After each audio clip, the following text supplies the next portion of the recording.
No niin, tervetuloa tämänkertaisen videopostauksen pari. Siitähän nyt on vähän aikaa kulunut, kun viimeksi postattiin, mutta tässä on helikopteripuolella Valkkera. Vissiin VL4 mallinumeroa kantaa parhaiten. Joo, tää on mielenkiintoinen tuttavuus. Tänään vähän kokeillaan, miten vanhan liito, tässä on oikein vanhan liiton piiska. Eli 2,4 giga järjestelmästä ei ole kysymys. Siellä on Valkkera lukee hienosti. Eli Valkkera VL4, joo. Mielenkiintoinen. Viimeksi mä lensin siellä C159. Se ei oikein kyllä se oli pieni tuuli oli, niin se oli tuolla aidan toisella puolella koko aika. Et ei se vaikka oli kaasu täysillä eteenpäin, ei siinä tapahtunut mitään. Nyt katsotaan vähän tätä. Nyt on tyyni keli. Tuulipussi ei juurikaan liiku. Täytyy nyt yrittää syksyllä käyttää nää. Yöllä sato vettä, niin yrittää käyttää nämä tilaisuudet hyödyksi.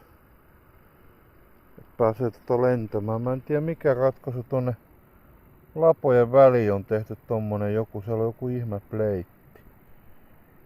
Mulla ei tästä oo onkohan jollain kokemuksia tästä, että onko tää hyvä oikeesti, onko täällä hyvä lentää.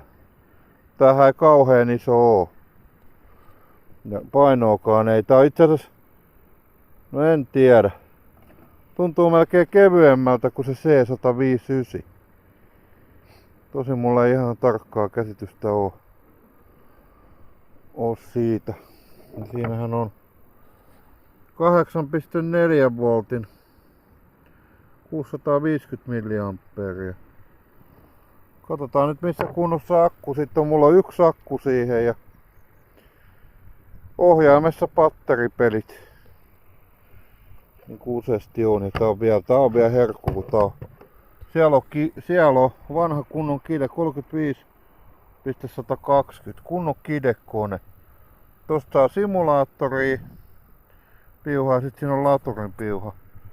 Vaikka akkupattereita, mutta käsittääkseni täällä ei ole akkupattereita.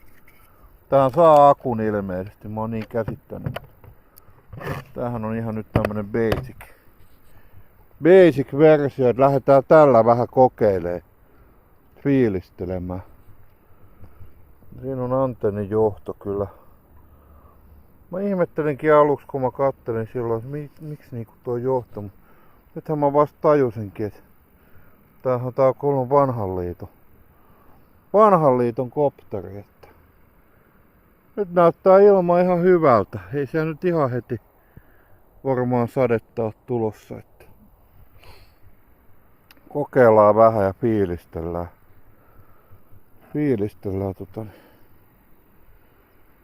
Mutta tässähän on niinku useasti on, niin nää on muovia, vaikka Valkkerasta onkin kyse.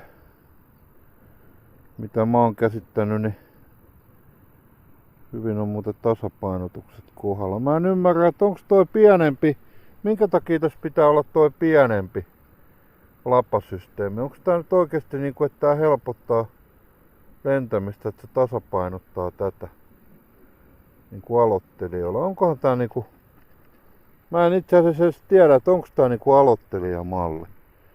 Ei tää kyllä vaikuta ihan aloittelijapeliltä, mutta kyllä aina varmaan kaikki, missä ainakin tämä on, niin näitä mä en oo aikaisemmin nähnyt, että se on tämmöstä. Se on varmaan tasapainotuksen takia. Mut nyt ei oo kyllä tasapainotus. Tiedä. Mutta jos se näin on, niin sitten se ei ole kyllä kohdillaan.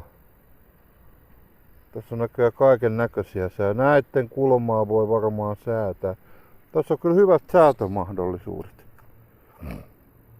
Ihan asiallisen näköinen peli.